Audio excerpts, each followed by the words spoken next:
Now point number 3, the financial expectations of the stake holders.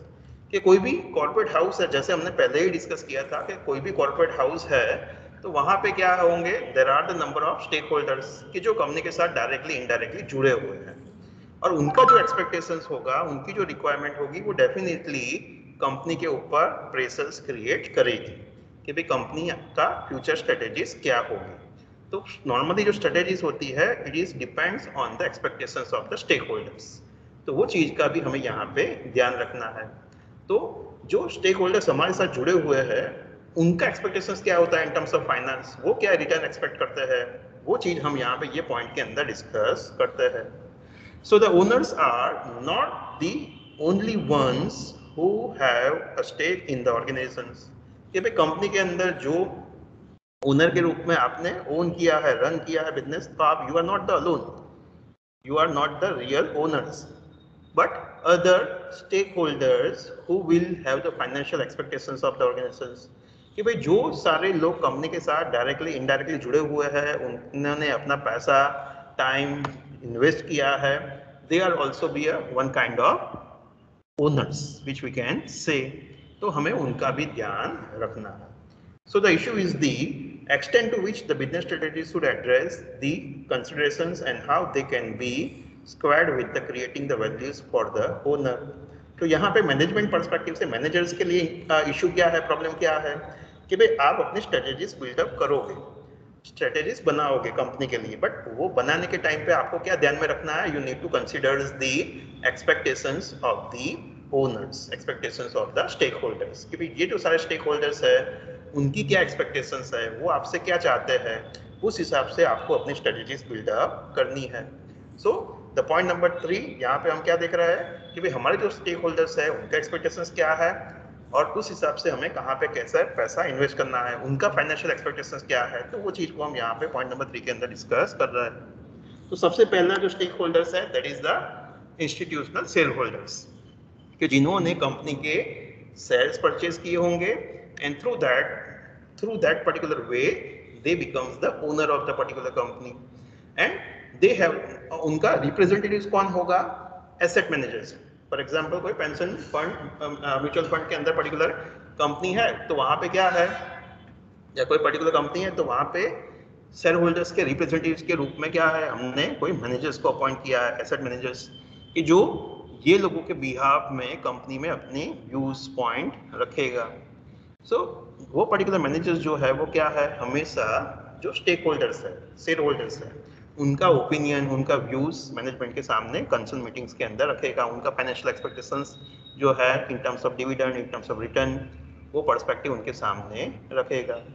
So the strategy is strongly influenced by the financial expectations of this intermediaries, कि जो हमारा strategy होगी वो किसके ऊपर depend होगी, ये इंटरमीडियरीज के ऊपर, जो मैनेजमेंट है उनके ऊपर डिपेंड होगी। Who can become the key players on the major strategical changes such as the mergers or takeovers। कि जो कंपनी के अंदर different kinds of strategies build up होती है, कि भाई कंपनी के रूप में आप मर्जर एंड एक्विजिशंस के लिए जाते हो, तो वहाँ पे ये टाइप के जो आपके मैनेजर्स होंगे, कि जो मैनेजमेंट के अंदर इन्वॉल्व है, तो वो लोगों का भी क्या है, वोटिंग राइट्स होंगे, वो क्या है, वोटर्स जो है उनके भी वोटिंग राइट्स होंगे। So through the votes they can represent their voice, कि उस हिसाब से वो लोग अपना वॉइस रेज करेंगे। So in this way they have the expectations, they can influence the strategies, कि भाई कंपनी के रूप में, मैनेजमेंट के रूप में या ओनर के रूप में आप चाहते हो कि भाई हम मर्जर एंड एक्विजिशंस के लिए जाए, बट आपके शेयर होल्डर्स क्या बोलते हैं, आपके मैनेजर्स जो है वो उनके बिहाफ में जो है वो क्या बोलते हैं। सो इवन शेयर होल्डर्स जो होंगे, मैनेजर्स जो होंगे, through their voting rights they can able to influence you, कि भाई वो लोग क्या है आपके स्ट्रेटेजीज को, आपके डिसीजंस को वोटिंग के माध्यम से इन्फ्लुएंस करेंगे। सो इवन हमें उनका ध्यान रखना है। उनका एक्सपेक्टेशंस क्या होगा, हमेशा रिटर्न, डिविडेंड, वो उनका एक्सपेक्टेशंस होता है। एक यहाँ पे नेगेटिव पॉइंट हम क्या कह सकते हैं कि भाई जो मैनेजर्स होता है वो हमेशा क्या है, शॉर्ट टर्म के बारे में सोचते हैं, कि भाई ये पर्टिकुलर ईयर के अंदर कितना डिविडेंड दे सकते हैं, तो वो शॉर्ट पर्सपेक्टिव से सोचते हैं, उस हिसाब से काम करते हैं, उस हिसाब से स्ट्रेटेजीज को इन्फ्लुएंस करते हैं। But they need to change their mindset, and being a company being a management they need to think for the longer term rather than short term कि भाई एक साल में क्या होगा, क्या नहीं, कितना डिविडेंड मिलेगा, वो इंपॉर्टेंट नहीं होना चाहिए, बट कंपनी आगे कैसे बढ़ेगी after the 5 years where the company may be. और उस हिसाब से डेफिनेटली कंपनी अगर आगे बढ़ने वाली है तो शेयर प्राइस इंक्रीज होगी, तो जो शेयर होल्डर्स है उनको रिटर्न मिलने ही वाला है, उनकी वैल्यूज इंक्रीज होने ही वाला है। So that thing also need to be considered by the managers on behalf of share holders, तो उनको ये चीज भी ध्यान में रखनी चाहिए। नेक्स्ट स्टेक होल्डर्स कौन है? The bankers and other loan providers, कि जो कंपनी को फाइनेंस प्रोवाइड करते हैं। तो उनका एक्सपेक्टेशंस क्या होता है कि भाई कंपनी जो है वो अच्छी तरीके से रन हो। So being a bankers they concerns about the risk taking capabilities of the organisations, कि कंपनी जो है वो कितना रिस्क ले रही है। Even they are concern with the capital structure of the organisations, कि भाई बैंकर्स जो होंगे वो देखेंगे कि भाई कंपनी के अंदर कितना पैसा आया है, इक्विटी के माध्यम से कितना पैसा है, डेब्ट लोन उसके माध्यम से कितना पैसा आया है, तो कंपनी की फाइनेंशियल सिचुएशंस क्या है, that is the main concerns for them. And because of that कि भाई क्या होगा कि भाई आप ऑब्जर्व करोगे कि भाई some of the companies are getting the high amount of loan, but उनको क्यों लोन मिलता है ज्यादा? बिकॉज उनकी फाइनेंशियल कंडीशंस अच्छी होगी, वो क्या है, risk taking capabilities, risk management capabilities उनकी ज्यादा हो गई है। Because of that being a bankers they are ready to invest. उनको क्या फायदा है, उनका क्या एक्सपेक्टेशंस है कि भाई उनकी लोन क्या है, एनपीए ना हो, ऑन टाइम उनको रिटर्न मिलता रहे, उनका पैसा वापस आए, तो ये उनका एक्सपेक्टेशंस है। तो वो लोग हमेशा क्या कंसिडर करेंगे, risk taking capabilities of the organisations, कि भाई कंपनी कम से कम रिस्क ले और रिस्क को अच्छी तरह से मैनेज करे, और क्या है उनका कैपिटल स्ट्रक्चर अच्छा हो, सो दैट वो कंपनी कंटिन्यूसली रन करके उनका पैसा वापस दे, उनको इंटरेस्ट के साथ उनकी लोन रिपे करे। तो ये क्या है, बैंकर्स पर्सपेक्टिव से हो गया। Same way we have the suppliers and even employees of the particular organisations, वो भी स्टेक होल्डर्स है, तो उनका भी क्या है, कंसिडरेशंस होता है, एक्सपेक्टेशंस होता है। तो for example being a suppliers, तो उनका एक्सपेक्टेशंस क्या होगा कि भाई कंपनी जो है वो उनको एक अच्छा रिटर्न दे, कमीशंस दे, और उनके साथ एक हेल्थी रिलेशनशिप मेंटेन हो। तो वंस अगेन कि भाई कंपनी की सिचुएशंस अच्छी होगी, फाइनेंशियल पोजीशंस अच्छी होगी, तो they can provide them on time payments, कि भाई कंपनी के फाइनेंशियल कंडीशंस बहुत ही अच्छी है, तो क्या होगा, उनको जो उन्होंने सप्लायर से हमने रॉ मटेरियल लिया है तो उनको हम ऑन टाइम पेमेंट कर पाएंगे। तो both the parties will be field happy, कि भाई दोनों क्या है, फील हैप्पी होंगे कि भाई यस, सप्लाई के रूप में मैंने रॉ मटेरियल बेचा, on another hand I just receive the cash. So जो relationship between the suppliers and manufacturing company जो होगी वो क्या है, लॉन्ग लास्टिंग होगी, उनके बीच में ट्रस्ट एस्टेब्लिश होगा।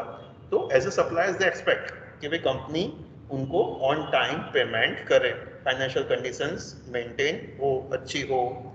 Same way as a employees, उनका एक्सपेक्टेशंस क्या होगा कि भाई as a employees they expect कि भाई उनको कंटिन्यूसली सैलरी मिलती रहे, उनकी सैलरी पेमेंट में कोई इश्यू प्रॉब्लम ना हो, डिले ना हो, तो वो उनका हमेशा एक्सपेक्टेशंस होता है। कि इवन कंपनी अगर फॉर एग्जांपल बंद हो जाती है, लिक्विडेट होती है, तो भी क्या है, उनको जो as per the labour laws जो है उसके मुताबिक उनको पैसा मिलना चाहिए। तो उनका एक्सपेक्टेशंस होता है कि भाई ऑन टाइम सैलरी उनको मिले, पैसा कंटिन्यूसली मिलता रहे, जो वेरियस बेनिफिट्स उनको मिलने हैं वो मिलते रहे। तो ये उनका कंसिडरेशंस है, एक्सपेक्टेशंस है, तो वो भी हमें ध्यान में रखना है। Next is community, the society as a whole. तो as a societies what is their expectations, what is their considerations, कि भाई सोसाइटी के माध्यम में, सोसाइटीज के रूप में वो लोग क्या एक्सपेक्ट करते हैं कि भाई कंपनी अगर अच्छी चलेगी तो कंपनी क्या है, लोगों को जॉब देगी, और उनके जो वहाँ पे जो लोग रहते हैं उनको एक अच्छी जॉब मिलेगी, उनको एक कंटिन्यूअस क्या है, इनकम सोर्स हो जाएगा। तो as a societies they also expect something from you, कि भाई उनका भी एक एक्सपेक्टेशंस आपसे होता है।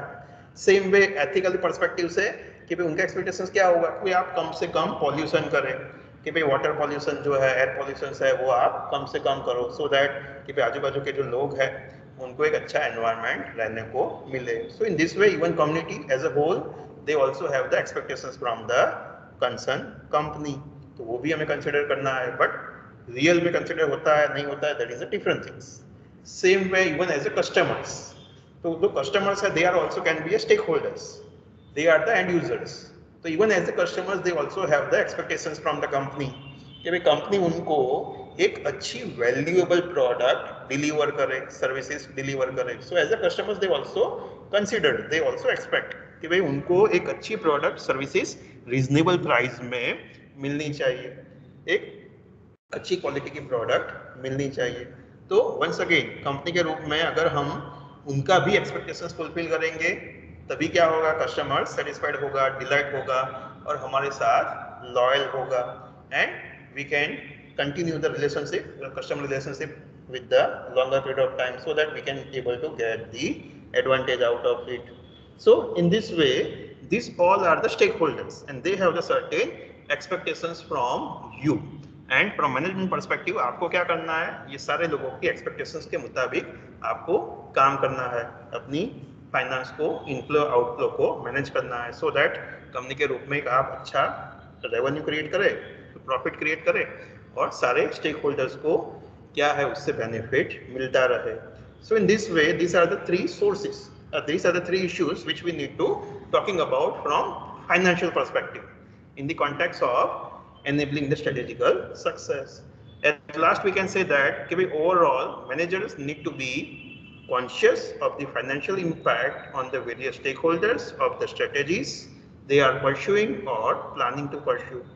कि भाई मैनेजमेंट के रूप में, मैनेजर्स के रूप में उनको कंसीडर करना है कि भाई उनकी जो फाइनेंशियल स्ट्रेटेजीज जो है, पर्टिकुलर स्ट्रेटेजीज जो है, फाइनेंशियल स्ट्रेटेजीज जो है उसकी इम्पैक्ट क्या आएगी, उससे जो सारे स्टेक होल्डर्स है उनके ऊपर क्या इम्पैक्ट आएगी. They also need to consider it before taking any kind of decisions, before identifying and finalizing any kind of strategies at the corporate or at the any strategical business units. तो वो चीज उनको ध्यान में रखनी चाहिए. They also need to understand how these expectations could enabling the success of some strategies whilst limiting the abilities of an organization to succeed with the other strategies. कि even ये जो expectations है वो क्या है, उनको हेल्प करेगी इन succeeding. कि अगर आप अपने स्टेक होल्डर्स की एक्सपेक्टेशंस के मुताबिक आगे बढ़ोगे, लोगों की जो एक्सपेक्टेशंस है उसके मुताबिक आप आगे बढ़ोगे, then definitely the chance is that कि भाई आप अपने concern goal, target, vision, mission को अटेन कर पाओगे. So from management perspective we also need to consider that. तो this is about the finance point, the point number 3 in our unit number 3. The finance as one of the important resource for enabling the strategical success.